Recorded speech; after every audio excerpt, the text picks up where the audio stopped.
Welcome to Ligonier CampCast. From deep within western Pennsylvania's Laurel Highlands, it's the closest thing to an official monthly podcast of Ligonier Camp and Conference Center.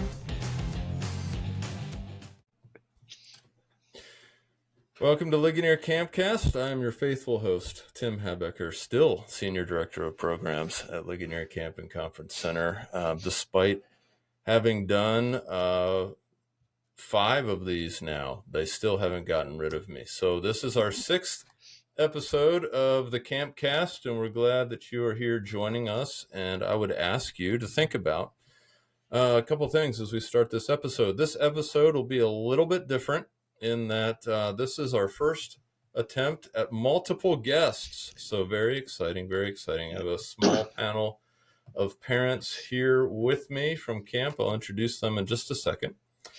And also what's different about this is that we're going to have, among the 4 of us, one long, rambling conversation in hopes that we can, who am I kidding? In hopes that I will be able to break that up into 2 episodes. So why is that important for you, the listener? Well, the easiest way for you to listen, if you've gotten this far, you have figured out how to listen to the CampCast. I don't know who clued you in or who helped you do it, but you've made it this far.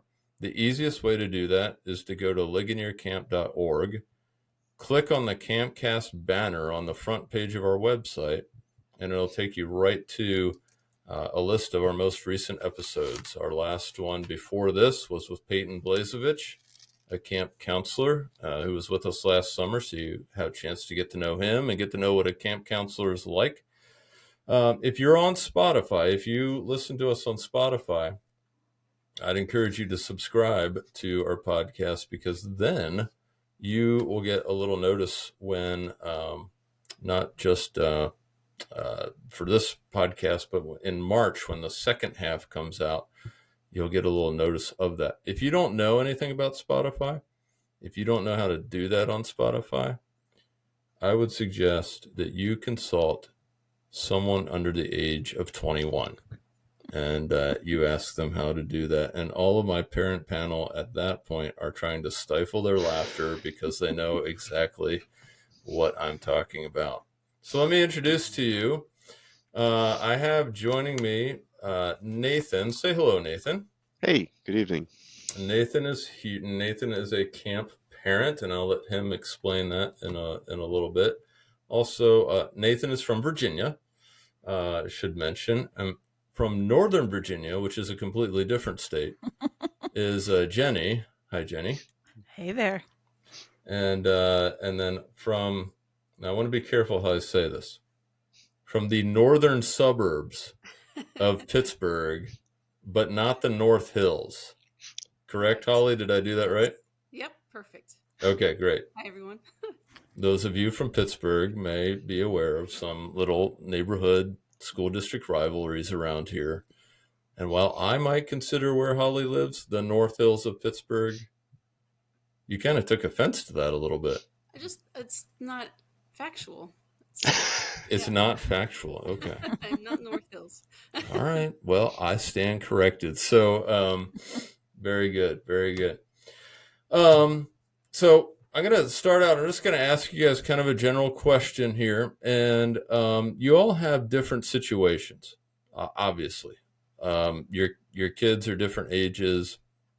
Some of you, I think one of you at least, is on sort of the beginning end of this camp trajectory. And then a couple of you are sort of on the later end and may have multiple kids, one kid who's still in the thick of it and one kid who's kind of aging out. So we're all in different places here. But for the people, and you know what, we'll get to the dad joke later. Nathan, since you're the other dad here, you have to remind me to not forget the dad joke. Can you do that?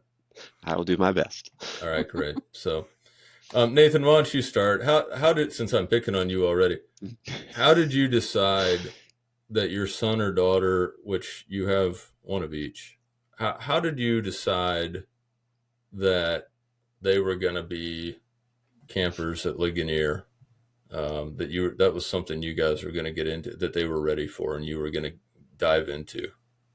So my wife grew up going to Ligonier. Hmm. She was a CIT and a counselor, and I met her after her first year as a counselor, and it was a big impact in her life and in her walk. And so when we had kids, like, hey, we should send them to camp because it was such a big part of my wife's life that we wanted to be part of theirs. And your wife may have thrown you under the bus a little bit, Nathan, because she said Nathan wasn't necessarily 100% convinced until a little thing called family camp. Is that, can you confirm or deny that? Family camp was a wonderful time.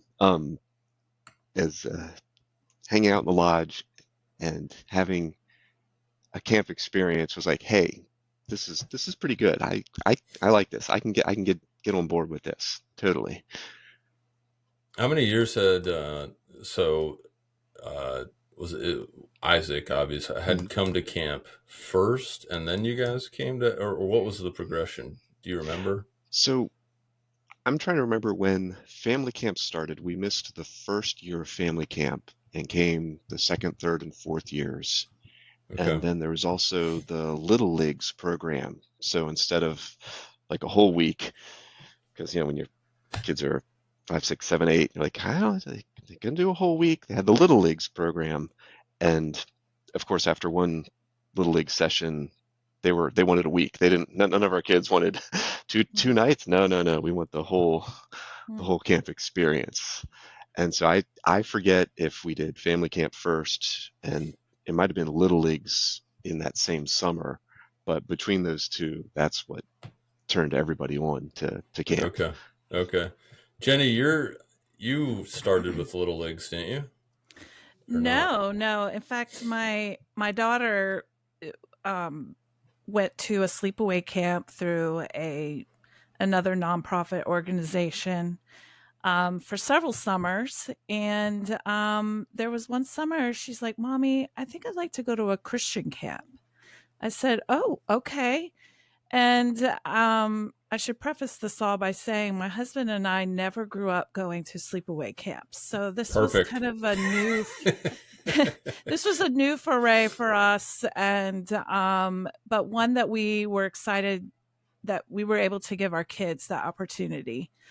So I, just asked people at church if they had any recommendations, and found Ligonier. And while it did seem a bit far for us to travel to, I thought it was worth it to try it out. And so my daughter went to the classic camp for a week. And of course, when I picked her up, the first thing I said is, "How was it? What did you think? Was it everything you thought it might be?" She said, "Mommy, it was so great. I want to go for 2 weeks next year." So that's what we did. We decided that was going to be like the one camp that she did last summer, was the 2-week camp. And again, she's looking forward to returning to Ligonier. And my son is just old enough now to go to Little Leagues. Okay. Leagues. That's where I got yes, that from. Okay. So this will be his first summer with the 2 nights. And we're real excited, and we're really thankful to be a part of the Ligonier family. And we'll see where that takes us in the future. Yeah. And just as I initially talked to Nathan's wife on the phone before I got to Nathan, I remember talking on the phone with you, Jenny, and you mentioned your son, little brother, going to Little Leagues, and the shriek of celebration from Big Sister in the background when she realized that she would be home while he'd be at camp, and then she'd be at camp while he'd be home. That is true. Yes, there was some emoting there. There was. So double bonus for her. That's right. They do love each other, though. I promise. I'm sure in that Yes. brotherly, sisterly kind of way. So, Yes. just for, you mentioned distance. How long of a drive is it from your Well, guys' place? it's kind of hard to tell for us because of traffic in the Traffic. Metro DC area. I was trying to think about that today. It probably takes a good 3 hours or so. L- Leaving on a Sunday morning. Now for pickup, it's not as bad because I leave a little earlier in the morning to get there. Right. And you're going against Um, traffic. Like yes, everybody's coming into town, you're going out. right, right. So, but it is kind of nice to have that time in the car with your kids, one on one, or with our family in our case too. And also, it was kind of nice by myself. Traveling back from a drop off and just had time to think and just not have to talk to anybody for a while as a busy working mom. Those Well, those now we know moments are hard to come by sometimes. now we know where your daughter gets it from. Okay. Yeah, you're right. I got you. All right, Holly, how about you? What's your story? What's the family story of Ligonier here? All right. Well, I grew up always wanting to go to Ligonier, but didn't know that there was a scholarship opportunity. And so my mom, I was kind of afraid to even ask. And I think if I would have asked, she would have been like, no, too expensive. But my husband, on the other hand, had a great, he grew up going to Ligonier every summer and then did CIT. And his mom actually grew up going to Ligonier. So I didn't get to go to Ligonier myself until, I did a winter camp with the church, my grandma's church, actually, in high school years, and youth group would go up for a day to do. You had the high ropes course and things up there. We'd come up for the day, so I was familiar with it. But Dave is just crazy about Ligonier. Dave got to work with one of Ligonier's historically best ever counselors. Yes, he did. Yeah. Some of you will figure that out. Just roll with it. Don't worry about it. All right. But yeah, so we knew that we wanted, we both like camping overnight, and we wanted the boys to try. And my oldest, the time he was 3 or 4, see ya, Mom, I'm out of here. His first sleepover was down the street, and I just about, had a heart attack, but I'm like, I can walk to the house. It's okay. Yeah, he was not homesick at all. So he couldn't wait to get to camp. He wanted to know how old he had to be to do 2 weeks, because that's what his dad always talked about, doing 2 weeks. This is coming from then 5-year-old kid. I'm like, oh, my heart. And then my youngest, though, is a little more attached to me, or not me, but just not so fearless in that regard. So we actually tried family camp, and we scheduled it before COVID. So it was actually a fantastic. It was isolated. It wasn't at all the same as it normally is. But we were so thankful that Ligonier could figure out a way to stay open. And then we went as a family. And the idea for us was for my youngest to kind of get acclimated to the camp more than just going to visit for a day to see it. And then the next year we did, I think the youngest did Little Leagues and the oldest did Classic Camp. And as luck would have it, when we went to check in, and my youngest is real nervous. I think I can say his name. So Corey was our counselor at family camp, and he was a counselor again, checking us in when we got there. And my kids were just like, "Oh, Corey's here! That's great!" And so they recognized familiar faces in the staff and in the counselors, also just the summer staff and the regular staff, and that really helped them, I think, feel less anxious. Corey's going to be hyped because that will be his second mention on this podcast by a guest. So he's a popular guy. He's now working as a director of youth ministry at a local church in Western Pennsylvania. So nice. He's definitely, yeah. It's been fun to watch him kind of go. You guys all sort of, I couldn't ask for a better, and I didn't.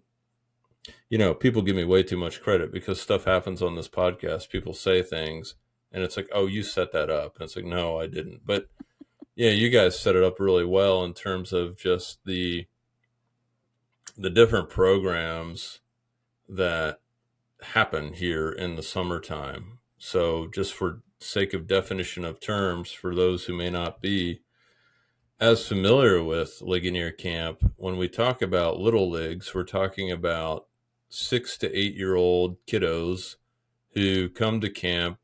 They're here for 3 days and 2 nights, and it's sort of a real quick intro.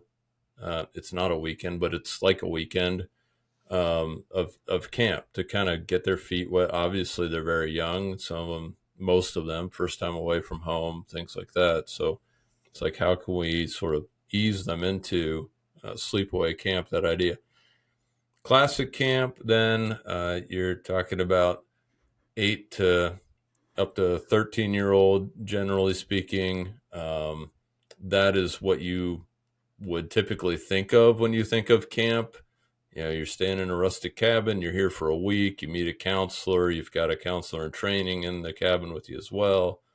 And you got, you're doing all these activities, going everywhere together.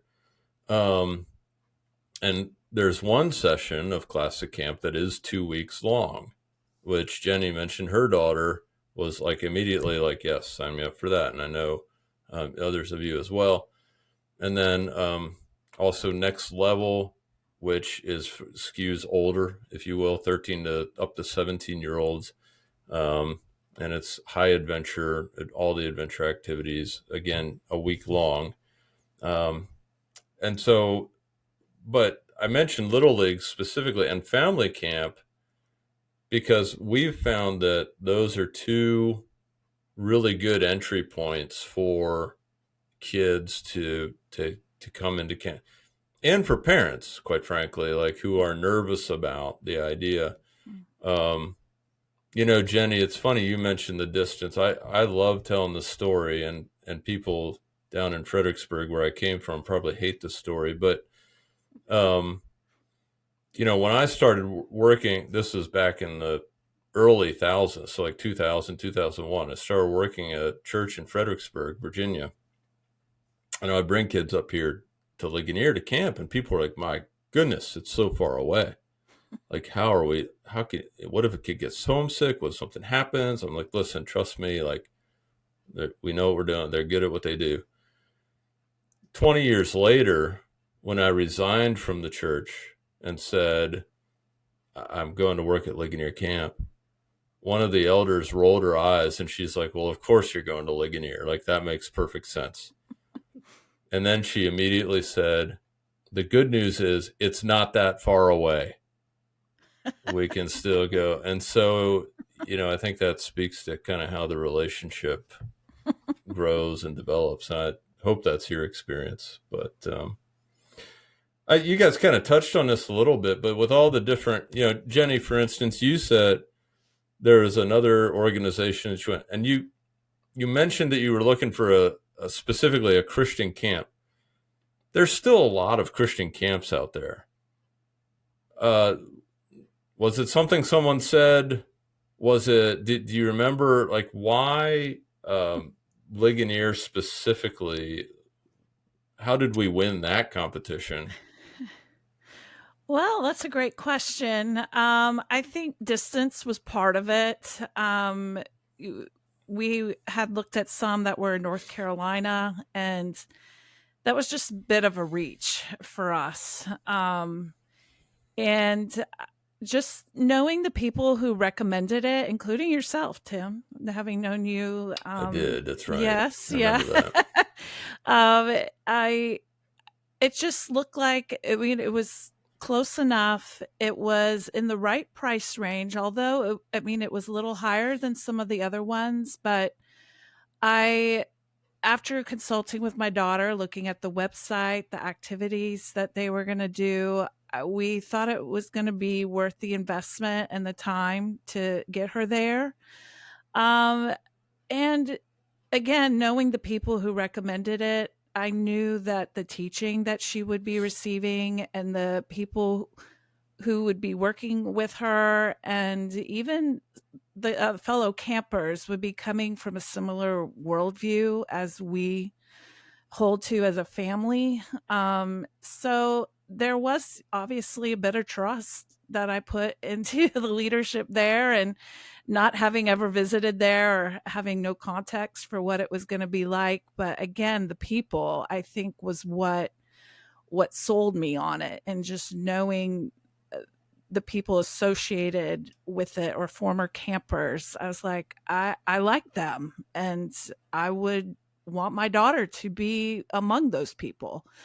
Um, yeah, so I think that in short, that's why we landed with Ligonier.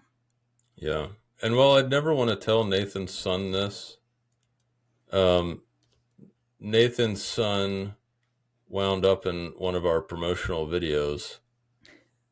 And there actually was a conversation where it was like, if I had a son, I I would I would want my son to possess some of the same character qualities that Nathan's son does. So Nathan, you can't ever tell him that.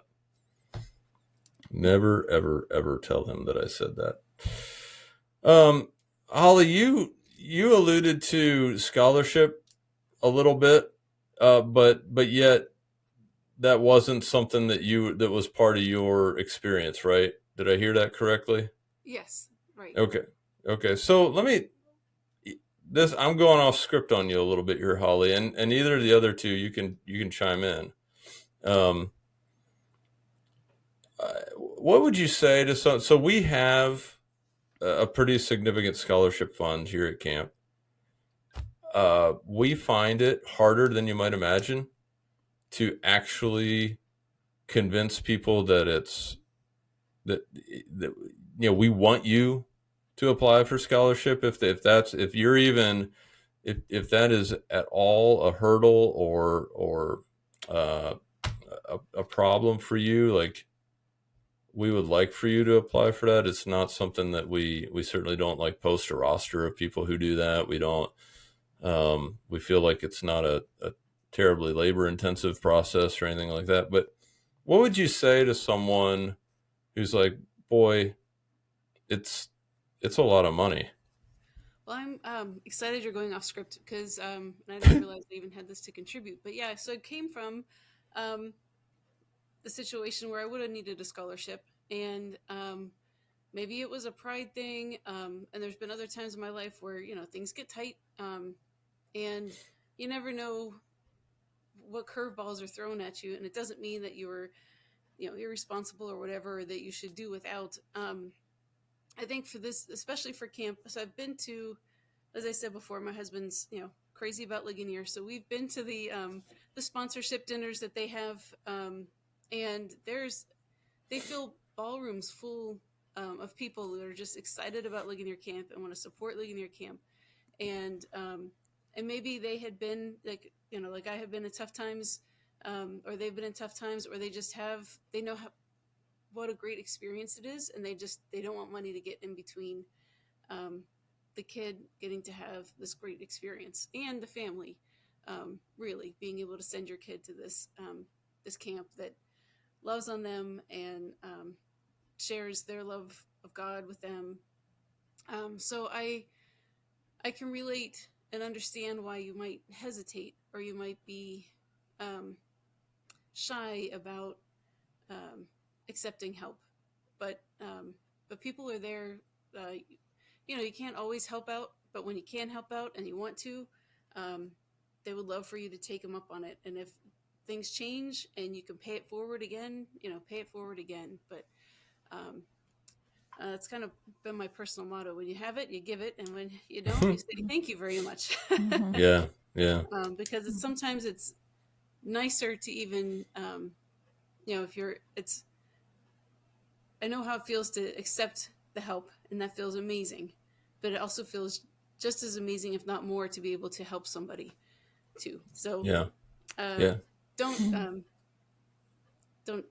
in a way, kind of don't cheat the person of the experience of being able to help give a kid that they don't know an amazing time at camp. Yeah, it is astounding, really, the number of people who give to our scholarship fund, and who just want to see kids go to camp. It speaks to, it's out there apparently that the camp is a formative experience in a kid's life. Especially Jenny, like you're saying, spiritual formation, Christian formation. Those of us who are in the industry, you would expect us to say, oh yeah, summer camp is one of those things, one of those. And I'll throw out the other ones.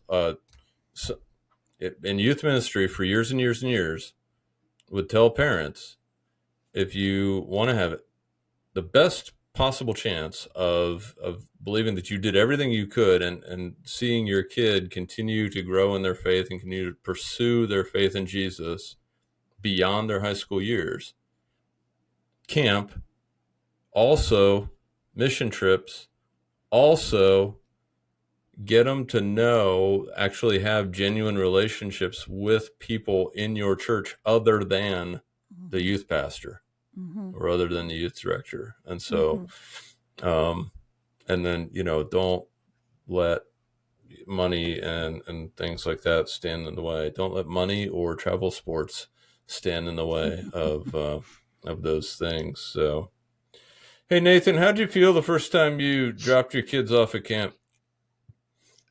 So we probably still had 2 in the car with us that weren't old enough. So it's weird when like, well, did we really change the calculus here?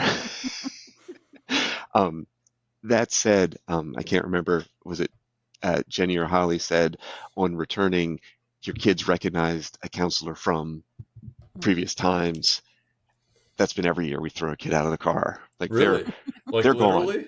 We open the doors and they're gone. And so we're filling out paperwork. I'm like, where are my kids? I don't even know what cabin they're in, but they have found somebody who's got the clipboard that says what cabin they're in, and they're gone. So in some ways, it's if you have an indoor-outdoor cat, the minute you open the door, the cat's gone. That's our kids at camp. Doors open and they are out and moving.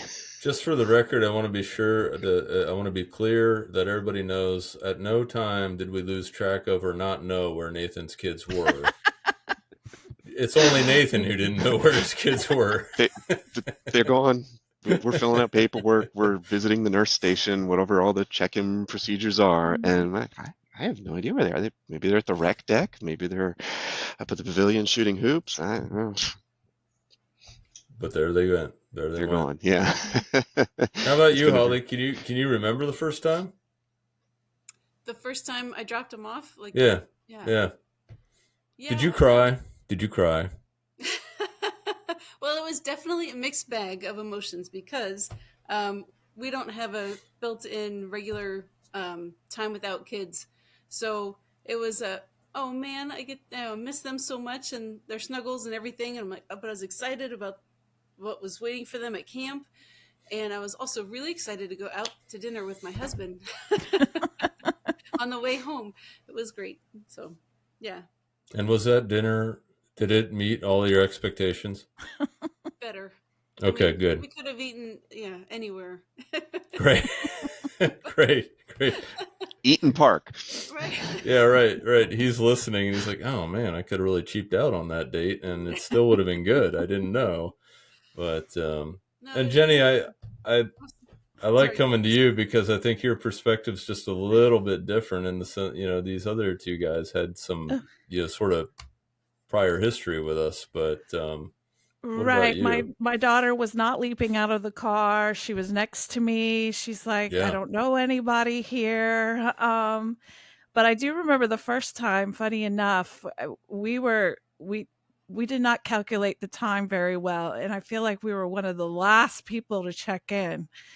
And we got the cabin assignment. We followed the directions. We go to let her off. We tell the counselor who we're dropping off, and they're like, these are the boy cabins. I think you need to go to the girl cabins. I'm like yes. How do I get there?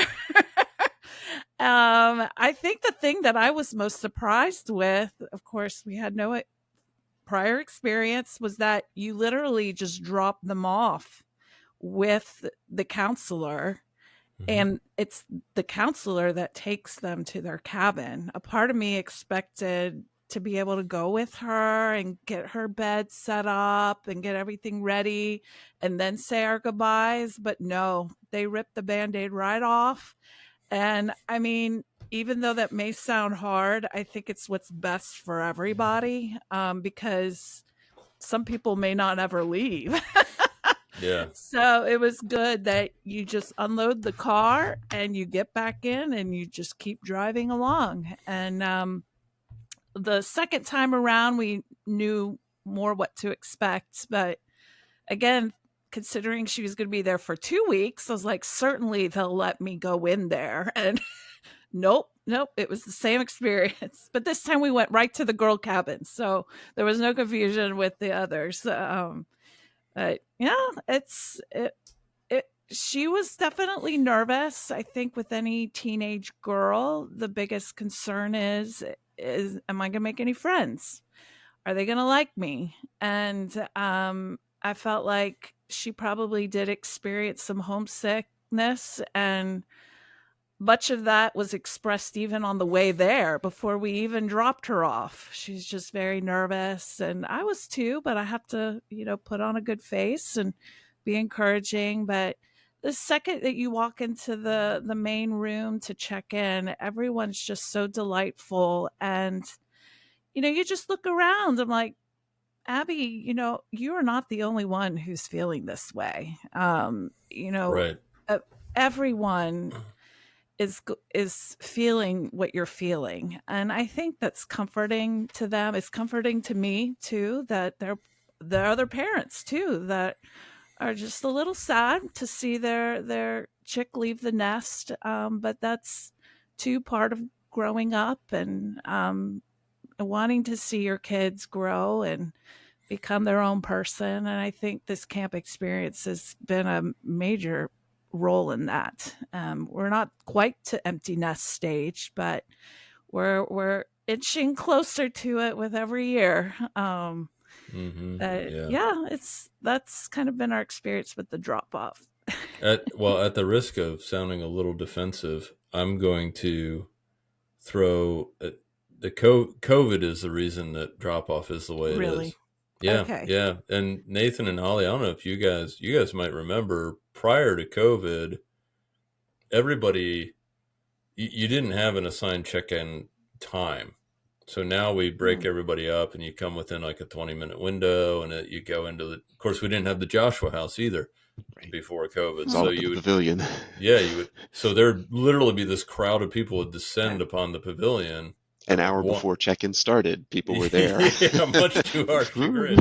And so, and then, parents would go, down to the cabins, and, some were just wanting to get out of there, and others would linger for a while, like you said. But it was the COVID pandemic where we literally could not let parents go down because that would break the bubble or whatever. Right.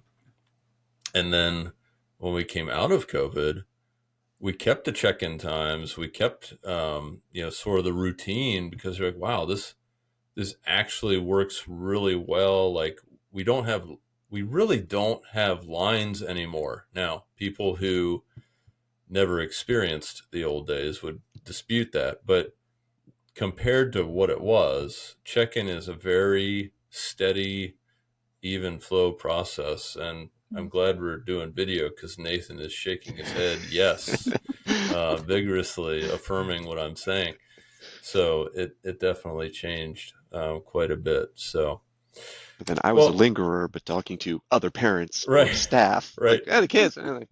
Taking care of themselves. I'm here to chat to everybody else, right? So, well, guys, we've reached about the halfway point of our conversation, so we're going to take a little break, and I'm going to remind people that they're listening to Ligonier CampCast, and the way that I'm going to remind them of that is I'm going to tell them that I bought an expensive belt recently, really expensive belt, nice, but really nice designer belt, but it was way too big, turned out to be a huge waste.